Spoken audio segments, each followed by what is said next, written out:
Pessoal, bom dia. Aqui é o professor Sérgio. A gente vai agora resolver aqueles exercícios que eu passei para vocês.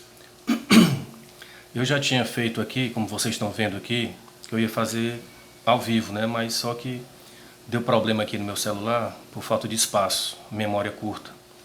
Então, quando eu fui imprimir outro exercício, né, igual a esse, sem estar já resolvido, aí como eu tive que formatar o celular, aí então apagou o exercício. Então eu vou aproveitar isso aqui para a gente não perder tempo, tá bom? Aí quando for sexta-feira, a gente faz outro exercício que eu vou passar hoje à tarde, tá bom? Então vamos lá, começando com razão, tá bom? Sabendo que um terreno possui 50 metros de largura e sua representação em um desenho é 20 centímetros, encontra a escala desse desenho. Então é o seguinte, desculpa estar tossindo, é porque eu tô meio... mas não é Covid não. Então é o seguinte, vocês estão vendo aqui que tem um desenho, tem um terreno, né, em algum lugar da cidade, com 50 metros de largura. E esse terreno foi desenhado, né, no mapa com 20 centímetros. Então ele quer saber a escala. A escala é como se fosse uma comparação entre o real e o desenho. Então a primeira coisa que a gente tem que fazer é transformar metro em centímetro, para a gente saber a escala. Quanto cada centímetro equivale na realidade. Então, relembrando, né, aquela unidade de medida, metro, decímetro, centímetro e milímetro. Existem as outras, né, que é quilômetro, hectômetro e decâmetro. Como a gente só vai usar metro para centímetro, a gente usou só essa parte aqui. Então veja bem, 50 metros. Se eu quiser transformar em decímetro, aumenta mais um zero. Se eu quiser transformar para centímetro, aumenta outro zero. E assim por diante. Milímetro, outro zero. Um zero, 2 zero, 3 zero. É como se a vírgula estivesse aqui e você fosse afastando a vírgula. Ok? Pronto. Então, quanto equivale 50 metros? Equivale a 5.000 centímetros. Ok? Então, como ele quer saber a escala, a gente faz uma razão. A gente cria uma fração. 5.000 centímetros sobre 20 centímetros. Cortando os dois zero aqui, fica 500 dividido por 2, que dá 250. Beleza? Então isso aqui significa que para cada 1 centímetro no desenho, corresponde a 250 centímetros na realidade, né? Então essa foi a escala que a gente conseguiu. A representação da escala sempre é 1, 2 pontinhos, 250. Existe escala que é 2, é 3, né? No caso aqui é muito melhor 1 centímetro, que aí a gente fica melhor para você visualizar no desenho, no mapa. Cada 1 centímetro equivale a 250. Ok? Vamos para a questão 2. Numa sala de aula, temos 45 alunos, sendo que 10 são homens. Esses 45 aqui é homem e mulher. 10 são homens. Qual a razão entre o número de alunas, mulher, e o total de alunos da sala? Então a gente tem que saber o que é que a questão está pedindo. Ele quer a razão entre alunas e o total. Só isso. Então, quantas alunas tem? Ora, se tem 45 alunos e eu tenho 10 homens, subtraindo aqui, vão sobrar 35 mulheres. E como ele quer alunas sobre o total, então 35 mulheres sobre o total, que é 45. Ok? Então eu tenho 35 sobre 45. Pessoal, a gente sempre, em razão, em questão de razão e proporção, a gente simplifica a fração. Para visualizar melhor, para entender melhor. Então aqui, ó, eu já verifico aqui, como eu sei a tabuada de multiplicar decorada, e vocês têm que fazer isso. Tem muita gente que diz assim, professor, é decorar ou é entender? Pessoal, é decorar. Entender, a gente já entendeu. Por exemplo, 3 vezes 2, a gente sabe que é 2 somado 3 vezes. Então não precisa você fazer os cálculos. Imagine você fazer 9 vezes 7. Você vai somar 7, 9 vezes de cabeça.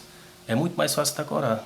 Então aproveita esse isolamento social para vocês decorarem essa tabuada. Para ou nesse ano ou no próximo ano vocês já voltarem com essa tabuada já decorada na ponta da língua. Beleza? Então eu já sei aqui, ó, eu tenho que encontrar um número que divida os dois ao mesmo tempo. Então 35 dividido por 5, eu já sei decorado que é 7. E 45 dividido por 5 é 9. 9 vezes 5 é 45. 7 vezes 5 é 35. Então se você já sabe decorar da tabuada, fica muito mais fácil. Então, pessoal, simplifiquei e ficou 7 sobre 9. O que significa 7 sobre 9? Para cada 9, aqui não é o total, né? E aqui não são as mulheres. Então, para cada 9 pessoas na sala, 7 são mulheres. Essa é a minha razão. 7 sobre 9. Agora, se a questão pedisse a porcentagem de mulheres, né? É só dividir 7 por 9. Como aqui o 7 é menor do que o 9, não é 70 não. É 7 sobre 9. 7 dividido por 9. Eu coloquei um zero aqui e coloquei outro zero aqui. Né?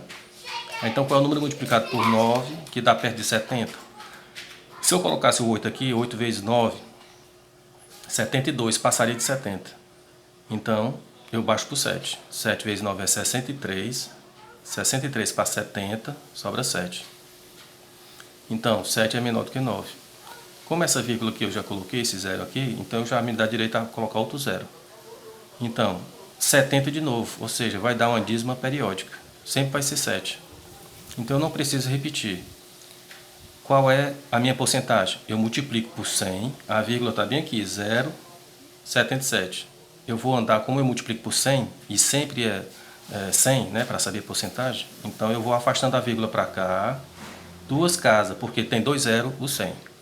Então fica 77%. Ou seja, o número de mulheres é 77% do total de pessoas na sala de aula. Ok? Se surgir alguma dúvida, vocês colocam lá no Classroom. Certo? No mural lá a gente tira as dúvidas. Vamos para 3. Um motorista realiza... Pessoal, das outras vezes que eu gravei, que eu deletei, de vez em quando o vídeo parava. Se parar, não se preocupe não que eu faço outro vídeo e continua, tá bom? Um motorista realiza uma viagem entre duas cidades com a distância de 120 km em 2 horas. Ele viaja 120 km e o tempo é de 2 horas. Qual a velocidade média que este motorista viajou? Pessoal, a velocidade média, lá em física vocês aprenderam, que é a distância dividido pelo tempo. Ok? Então, simplesmente eu pego 120 km e divido por 2 horas. Metade de 120 é 60. Então, a velocidade média dele não é a exata. É 60 km por hora. A cada hora, ele percorria 60 km. Ou seja, 60 mais 60 é 120. Ok? Bem facinho essa, né? Quarta questão. João fez o Enem e acertou 120 questões. Pessoal, é bom sempre vocês não esperarem eu fazer, porque a gente só aprende fazendo. Ninguém aprende a andar de bicicleta olhando a outra pessoa andar de bicicleta. Você tem que montar na bicicleta e levar várias quedas. Então, façam os exercícios. Esses exercícios aqui não vão valer nota, é só para vocês aprenderem sozinho, né? Mas na sexta-feira eu vou já colocar uma atividade que vai valer nota, certo? Parecida com essas. Então, João fez o Enem e acertou 120 questões. Sabe-se que o Enem possui 180 questões. Qual a razão entre o número de erros e acertos de João na prova? O que é que ele está querendo? A razão, né? Erros sobre acertos. Pronto. É bom sempre você grifar o que é que ele está pedindo. As coisas importantes. Então, pessoal, se ele quer o número de erros, e ele diz que ele acertou 120, e a prova tem 180, 180 menos 120, sobra 60 questões que foi as que ele errou. Então, ele errou 60 e acertou 120. Ok? Essa é a razão. Vamos simplificar, né? 0 corta com 0, fica 6 sobre 12. Aqui ainda dá para simplificar. 6 dividido por 6 dá 1. 12 dividido por 6 dá 2. Ou seja, 1 sobre 2. Cuidado aqui, pessoal. Ele não está querendo razão sobre o total de questões. Porque alguém poderia pensar que 1 sobre 2 é 1 meio, né? Ou seja 50%. Alguém poderia dizer que a resposta é: ele acertou 50% da prova. Não, ele acertou 120, mais do que 50%, mais do que a metade. Então, tem que saber responder o que ele está perguntando. Isso aqui significa que para cada uma questão que ele errava, ele acertava duas. Erros e acerto. Ele errava uma questão, mas em compensação ele acertava duas. Ok? Vamos para frente. A quinta questão. Uma cidade de 2.200 km², possui uma população de 20.100 habitantes. Encontre a densidade populacional dessa cidade. Pessoal, densidade, sempre densidade, você divide a quantidade de habitantes pelo tamanho da área, do espaço, que é 2.200 km. Habitantes, 20.100. Então, você, sempre quando falar em densidade, você coloca habitante dividido pelo espaço. Cortando os dois zeros, fica 201 sobre 22.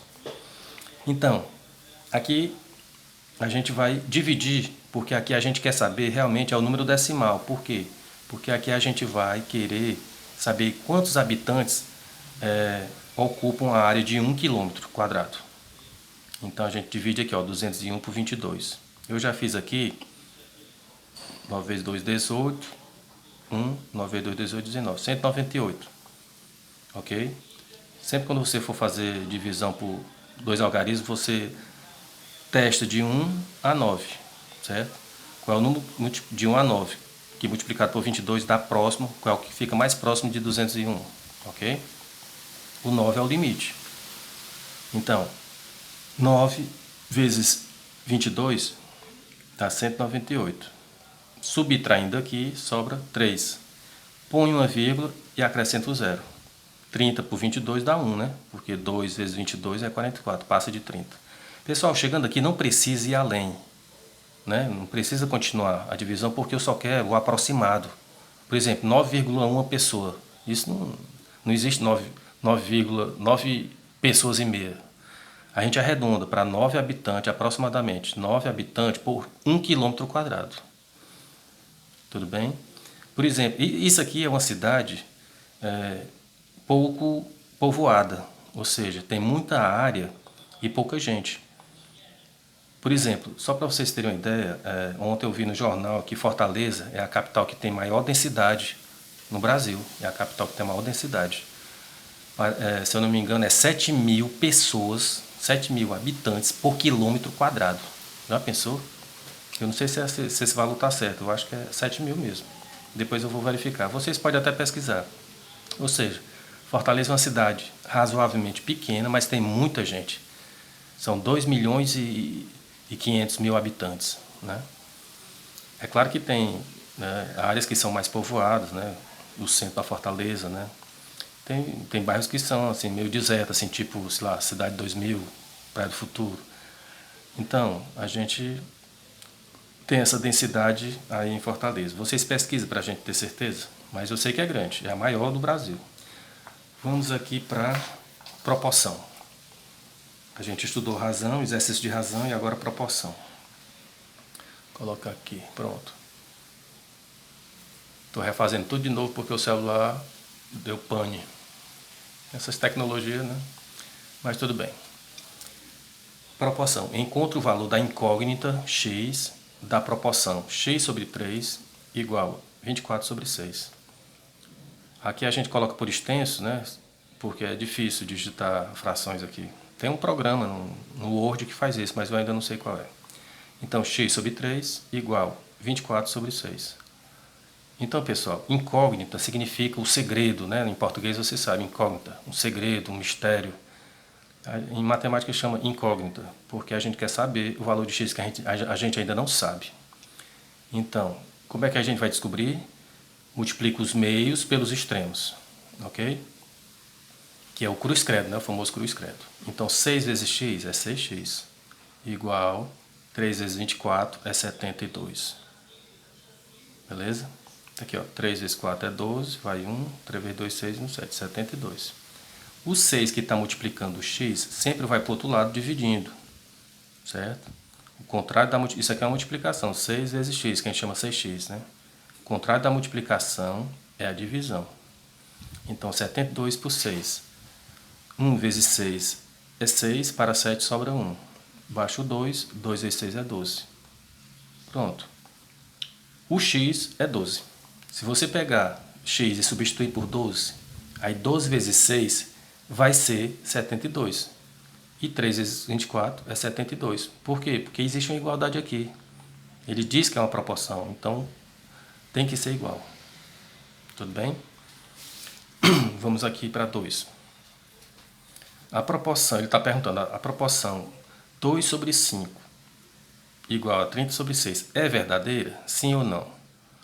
Para ela ser verdadeira, essa multiplicação aqui dos meios pelos extremos tem que ser igual. Ok? Então, faz o cruz credo, como a gente fez aqui, e vamos ver se é verdade. 2 vezes 6 é 12. 5 vezes 30 era para ser 12, mas deu 150. Ó. 5 vezes 0 é 0, 5 vezes 3 é 15. Então, como são diferentes, não tem igualdade aqui, essa igualdade aqui é falsa. Então, ele perguntou, é verdadeira? Não. Ok? Aqui ele põe outra, que é 15 sobre 5 e 9 sobre 3. Será que essa igualdade é verdadeira? Vamos fazer a mesma coisa, cruz, credo. 15 vezes 3, eu multipliquei aqui, ó, deu 45. E 5 vezes 9, 45. Então, isso aqui é verdade. É verdadeira? Sim. Pronto, pessoal. Foi nesse momento aqui que eu não fiz, que parou o celular parou de gravar, porque estava lotado de coisa. Então, vamos lá. Considere um relógio com um defeito de forma que ocorre um atraso de 3 minutos por dia. Quantos dias de relógio levaria para atrasar 1 hora? Então pronto, são 3 minutos, 1 dia, né? Que ele atrasa. Aí todo dia ele atrasa, somando tudo, vai dar quantos dias, né? Ele quer saber que para completar 1 hora são quantos dias? Eu sei que 1 hora é 60 minutos, certo? Então, eu coloco aqui 60 minutos para saber quantos dias vai dar esses atrasos tudinho, tá bom? Pessoal, a mesma coisa aqui é como se fosse 3 sobre 60 igual a 1 sobre x, certo? É a mesma coisa, faz o cruz credo. Tudo bem? Então, 3 vezes x é 3x, 60 vezes 1 é 60. Mesma coisa que eu fiz aqui, eu vou fazer aqui, ó. O x vai dividir o 60, certo? E 60 3 vezes dá quanto? Vamos fazer aqui na mão. De cabeça a gente já sabe, né? 20 mais 20 mais 20. 2 vezes 3, 6. Para 6 nada. E esse zerinho vem para cá. Então, nosso x é igual a 20. Esse 20 significa o quê? 20 dias. Então, todo dia ele atrasando 3 minutos, quando der 20 dias, ele vai atrasar 1 hora. Por exemplo, se fosse 9 horas, o relógio ia marcar 8 horas, né? Um atraso de 1 hora. Beleza? Então, vocês estão vendo que são questões simples, né? Mas é do simples que a gente chega... Vixe, eu acho que eu fugi aqui, né, pessoal? Desculpa. Eu acho que eu fugi aqui. Mas vamos só recapitular aqui, ó. 3 vezes x, 3x, 60 vezes 1, 60. Tudo bem aí? Aí 3 divide o 60, que dá 20. Né? Então, desculpa aí, é porque a gente fica empolgado aqui com o papel e esquece de olhar o visor. Mas tudo bem, vamos ver aqui. Qualquer dúvida, pergunta lá no Classroom.